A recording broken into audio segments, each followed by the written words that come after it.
दो गुफाओं के दर्शन आप यहाँ पे करने वाले हैं। बहुत ही सकरा यहाँ का द्वार है, अंदर राजशाही महल है। इस स्थान पर भगवान श्री राम ने दरबार लगाया था। यहाँ के पत्थर अनोखे हैं, छूने पर प्लास्टिक सा टेक्सचर इनका लगता है। इस स्थान पर माता सीता ने स्नान किया था। ऊपर जो कटाव है पत्थर का, आप देखेंगे धनुष के आकार के होने के कारण इसे धनुष कुंड कहा जाता है। पत्थर लटका हुआ है, कहा जाता है कि वह दानव आज भी पत्थर के रूप में यहाँ पे लटका हुआ है। जैसे जैसे हम गुफा में अंदर की ओर बढ़ते हैं, पानी का स्तर क्रमशः बढ़ते जाता है। धीरे धीरे अपने पूरे परिवार का ध्यान रखते हुए आगे बढ़ें और दर्शन कीजिए माता गोदावरी के इस दिव्य रूप का। एक प्रबल जलधारा आप देख रहे हैं, यहाँ से ही उद्गम हुआ है माता का। जो पानी आ रहा है यही उद्गम स्थल है गोदावरी नदी का, और यही इस गुफा का अंतिम छोर भी है।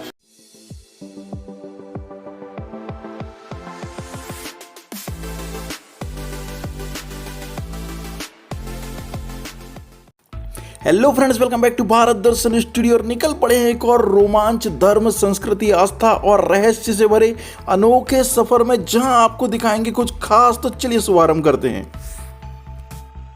तो दोस्तों, इस वक्त हम आपको लेकर आए हैं गुप्त गोदावरी में। क्या है ये जगह, क्या है यहाँ का महत्व, क्या है मान्यताएं, सब कुछ आपको डिटेल में बताएंगे। तो सबसे पहले बुकिंग कार्यालय से टिकट कटाएंगे और इन रास्तों से होते हुए चलेंगे अंदर, जहाँ पे आपको इस जगह से जुड़ी हुई सारी कथाएं, सारे रहस्य, सारी विशेषताएं डिटेल में बताएंगे। तो वीडियो में अंत तक बने रहिएगा। नमस्कार दोस्तों, इस वक्त हमें मध्य प्रदेश के सतना जिले में भारत भूमि का बहुत ही पावन तीर्थ क्षेत्र चित्रकूट धाम की यात्रा इस सीरीज में हम आपको करा रहे हैं। और इस वीडियो में आपको लेकर आए हैं चित्रकूट की बहुत ही अनोखी, पावन और रहस्यमयी जगह, जो कि गुप्त गोदावरी के नाम से जाना जाता है। गोदावरी नदी के अद्भुत दर्शन इस वीडियो में आप करने वाले हैं। साथ ही इससे जुड़ी बहुत ही रोचक और रहस्यमय कथा भी हम आपको इस वीडियो में बताने वाले हैं। वैसे तो गोदावरी नदी महाराष्ट्र में पाई जाती है, जहाँ पे नासिक में माता गोदावरी का बहुत ही पावन तीर्थ तट है। लेकिन माता गोदावरी महाराष्ट्र से मध्य प्रदेश के इस जिले में चित्रकूट धाम में कैसे आई, कैसे यहाँ पे उनका उद्गम हुआ, सब कुछ आपको डिटेल में इस वीडियो में बताएंगे। इससे जुड़ी हुई बहुत ही रोचक कथा हम आपको बताने वाले हैं। दोस्तों, यह जो स्थान है गुप्त गोदावरी के नाम से जाना जाता है, और यह जो तीर्थ क्षेत्र है, दो गुफाओं के दर्शन आप यहाँ पे करने वाले हैं। यहाँ से हम पहली गुफा में चलेंगे और वापस से इसी जगह पर आकर दूसरी ओर यहाँ नीचे जाएंगे, दूसरी गुफा के दर्शन आपको कराएंगे। तो चलिए पहले चलते हैं, प्रथम गुफा में प्रवेश करते हैं और यहाँ से जुड़ी हुई सारी रोचक और रहस्यमयी चीज़ें आपको विस्तार में बताएंगे। दोस्तों, गुप्त गोदावरी में प्रथम गुफा में जब हम प्रवेश करते हैं तो यह बहुत ही सकरे प्रवेश द्वार से प्रारंभ होता है। जैसा कि आप देख सकते हैं, बहुत ही सकरा यहाँ का द्वार है। लेकिन जैसे ही आप गुफा के अंदर प्रवेश करेंगे, मानो अंदर राजशाही महल है। हाँ, राजशाही महल वैसा नहीं जैसा आज के ज़माने के शोभायमान महल बनाए जाते हैं, लेकिन प्रकृति द्वारा निर्मित ऐसी रचना है जो कि आज के आधुनिक यंत्रों और इंजीनियर्स के द्वारा भी संभव नहीं हो सकता है। दोस्तों, हम ऐसा क्यों कह रहे हैं, आगे आप इस वीडियो में जान जाएंगे। भगवान श्री राम अपने वनवास काल के दौरान चित्रकूट में बहुत बड़ी अवधि बिताए थे, और उसी दौरान भगवान श्री राम यहाँ पर आए हुए थे। यहाँ पे आप देख सकते हैं राम दरबार सजा हुआ है, और कहा जाता है कि इस स्थान पर भगवान श्री राम ने दरबार लगाया था। मान्यता है कि जब भगवान श्री राम अपने वनवास काल में थे तो उनके आने के पहले ही प्रकृति ने, देवताओं ने एक ऐसे स्थान का निर्माण किया था, जब भगवान आएंगे तो उनके पैर यहाँ पे पड़ेंगे। उनके रहन सहन के लिए महल रूपी ऐसी रचना प्रकृति ने की थी, जो कि पूर्णतः है प्राकृतिक रूप से पत्थरों से निर्मित है, एक गुफा के रूप में। और आज के ज़माने में ऐसी रचना बनाना या इसके बारे में सोचना भी कल्पना से परे है। भगवान श्री राम का ये दरबार है, जहाँ पे आज से लगभग 7000 वर्ष पूर्व त्रेता युग में भगवान श्री राम यहाँ पर आए हुए थे, और यहाँ पर उनका दरबार सजा था, और यहाँ पे कुछ समय उन्होंने बिताया था। दोस्तों, यहाँ से जुड़ी हुई बहुत सारी बातें हैं, बहुत सारी कथाएं हैं, बहुत सारे प्रसंग हैं जो आपको हम आगे बताने वाले हैं। तो चलिए यात्रा में आगे बढ़ते हैं। दोस्तों, ये संपूर्ण गुफा रहस्यों से भरपूर है और यहाँ के पत्थर अनोखे हैं। छूने पर प्लास्टिक सा टेक्सचर इनका लगता है। कदम कदम पर एक से बढ़कर एक अनोखी संरचनाएं यहाँ पे आपको देखने को मिलेंगी और साथ ही उनसे जुड़े हुए बहुत सारी कथाएं हैं जो हम आपको आगे बताने वाले हैं।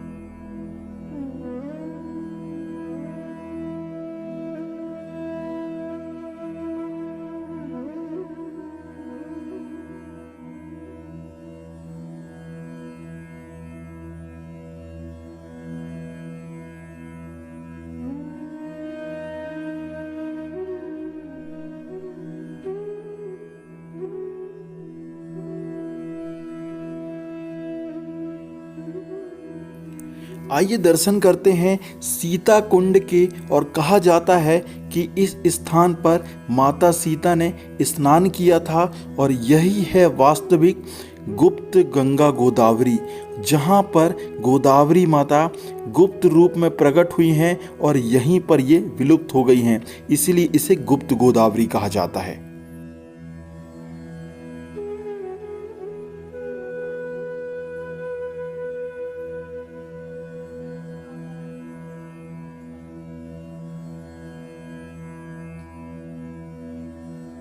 यह स्थान कहलाता है धनुष कुंड।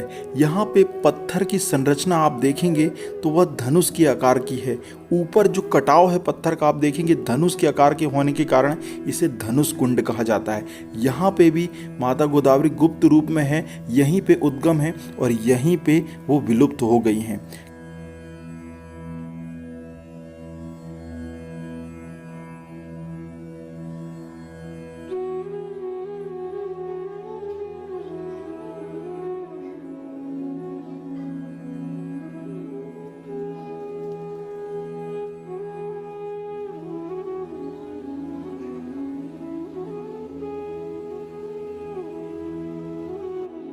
आइए इस गुफा से संबंधित एक अद्भुत दृश्य और एक रोचक कथा आपको बताते हैं। मान्यता है कि सीता माता जब स्नान कर रही थी तो एक मयंक नाम का दानव उनके वस्त्र चुराकर भाग रहा था।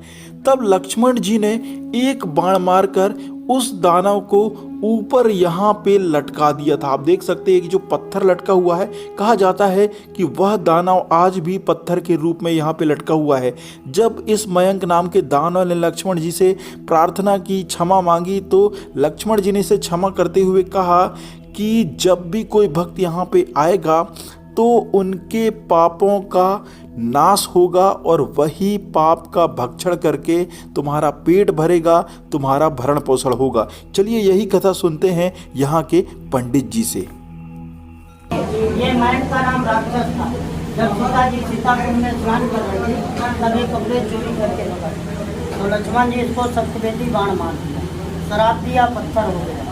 जो इसका दर्शन कर लेता उसके मानसिक पाप मिट जाए। ऐसे करो परिक्रमा, पूजा दे, परिक्रमा लगा लो, ऐसे चलो। बाबू को बुद्धि विद्या दे, सदा दे।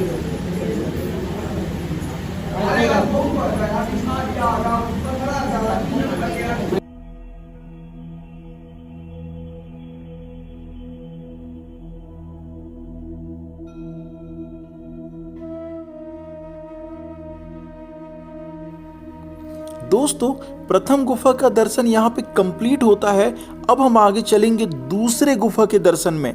तो जिस रास्ते से हम इस गुफा के अंदर प्रवेश किए थे उसी रास्ते से हमें इस गुफा से बाहर निकलना है और वहीं से एक रास्ता नीचे की ओर जाता है जहाँ से हम दूसरी गुफा में प्रवेश करेंगे।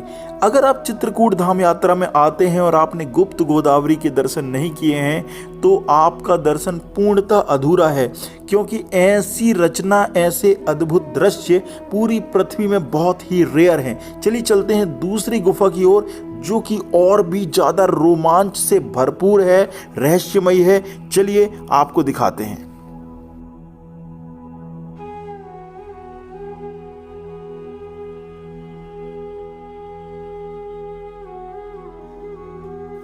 दोस्तों अब हम आ गए हैं दूसरी गुफा में, जो कि पानी वाली गुफा के नाम से जाना जाता है, जहाँ पे माता गोदावरी के प्रत्यक्ष दर्शन हम कर रहे हैं। दोस्तों गोदावरी नदी मूलतः महाराष्ट्र में पाई जाती है। नासिक में गोदावरी नदी का बहुत ही पावन सुंदर तट है, एक तीर्थ क्षेत्र है। और गोदावरी नदी का मध्य प्रदेश के चित्रकूट में उद्गम के पीछे एक कथा है, जो कि हम आपको बताने वाले हैं। कहा जाता है कि जब देवताओं को पता चला कि भगवान विष्णु श्री रामचंद्र के अवतार में त्रेता युग में धरती पर अवतरित हो रहे हैं, तो अलग अलग देवी देवताओं ने कौतूहलवश उनके साथ अवतरित होने का निर्णय किया, ताकि उनकी लीलाओं को और भी ज़्यादा रोमांचक और उनके कार्य को सुगम बना सके। इसी क्रम में यह गुफा का निर्माण किया गया था प्रकृति के द्वारा, देवताओं के द्वारा, दैवी शक्तियों के द्वारा, जहाँ पे आप देख सकते हैं माता गोदावरी स्वयं प्रकट हुई हैं। माता गोदावरी को जब पता चला कि श्री रामचंद्र जी चित्रकूट में अपने वनवास के दौरान कुछ समय बिताने वाले हैं, तो वो गुप्त रूप में यहाँ पे प्रकट हो गई, और यहाँ पर प्रकट होने के बाद गुप्त रूप में यहाँ पर ही वो विलीन हो गई। अतः इस स्थान पर गोदावरी नदी गुप्त रूप में विराजमान है, और इसी कारण से इसे गुप्त गोदावरी कहा जाता है।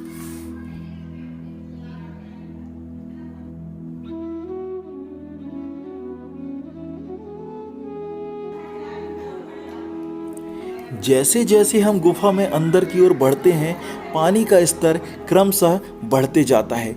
एक स्थान पर पानी का स्तर एक वयस्क आदमी के घुटने के ऊपर तक आ जाता है। अगर आप अपने छोटे बच्चों को साथ लेकर आए हैं तो इन्हें पानी में अकेला ना छोड़ें। और यहाँ पर अंधेला होता है, इसके कारण लाइट्स लगाई गई हैं और लाइट्स के साथ वायरिंग है, तो कृपया करके आजू बाजू लगे हुए वायर्स को बिल्कुल टच ना करें। धीरे धीरे अपने पूरे परिवार का ध्यान रखते हुए आगे बढ़ें और दर्शन कीजिए माता गोदावरी के इस दिव्य रूप का। तो हम आ पहुँचे हैं इस गुफा के अंतिम छोर में, जहाँ पे एक प्रबल जलधारा आप देख सकते हैं। दोस्तों यही है माता गोदावरी का मूल उद्गम स्थल। यहाँ पे एक प्रबल जलधारा के रूप में माँ प्रकट होती हैं, गुफा में बहते हुए यहीं पर विलीन हो जाती हैं, और इस प्रकार गुप्त गोदावरी का नाम माता गोदावरी को मिलता है। दोस्तों इसी स्थान पर माता का उद्गम हुआ है, जहाँ पे आप एक प्रबल जलधारा देख रहे हैं, और बाजू में भी एक छोटी सी कंदरा है, जहाँ पर अंदर एक छोटी सी मंदिर जैसा बना हुआ है, यहाँ पे देख सकते हैं। और यहाँ से भी एक छोटी सी जलधारा आप देख सकते हैं निकल रही है, और इस स्थान पे जहाँ पे एक प्रबल जलधारा आप देख रहे हैं, यहाँ से ही उद्गम हुआ है माता का। चलिए थोड़ा और अंदर चलते हैं। बिल्कुल छोर में हम आ चुके हैं इस गुफा में। इसके आगे यहाँ पे कोई रास्ता नहीं है। बाजू में आप देखिए ये जो पानी आ रहा है, यही उद्गम स्थल है गोदावरी नदी का, और यही इस गुफा का अंतिम छोर भी है। इसके आगे आप नहीं जा सकते, यहाँ से रास्ता बंद है। और इस प्रकार गोदावरी नदी इस गुफा के अंदर गुप्त रूप में बहती हुई एक सौम्य रूप में परिवर्तित हो जाती है। बाहर एक छोटी सी जलधारा के रूप में माता के दर्शन आप कर सकते हैं। इस प्रकार इस सीमित स्थान में प्रकट होकर इसी स्थान पर विलीन हो जाने के कारण गोदावरी नदी के इस रूप को गुप्त गोदावरी का नाम दिया गया है। दोस्तों गुप्त गोदावरी दर्शन यात्रा यहाँ पे संपन्न होती है। चलिए चलते हैं गुफा के बाहर। उम्मीद है आपको वीडियो पसंद जरूर आया होगा। अगर वीडियो पसंद आया तो लाइक जरूर कीजिएगा, शेयर कीजिएगा अपने प्रियजनों के साथ, कमेंट करके अपने एक्सपीरियंस हमारे साथ शेयर जरूर कीजिएगा, और अगर चैनल पर नए हैं तो सब्सक्राइब कर लीजिएगा। ऐसे ही रोचक कंटेंट्स और भारत भूमि के पावन तीर्थ क्षेत्र और पर्यटन से संबंधित वीडियोस आपके लिए लेकर आते रहते हैं। वीडियो में अंत तक बने रहने के लिए आपका बहुत बहुत धन्यवाद। जय हिंद, जय माता दी, जय श्री राम।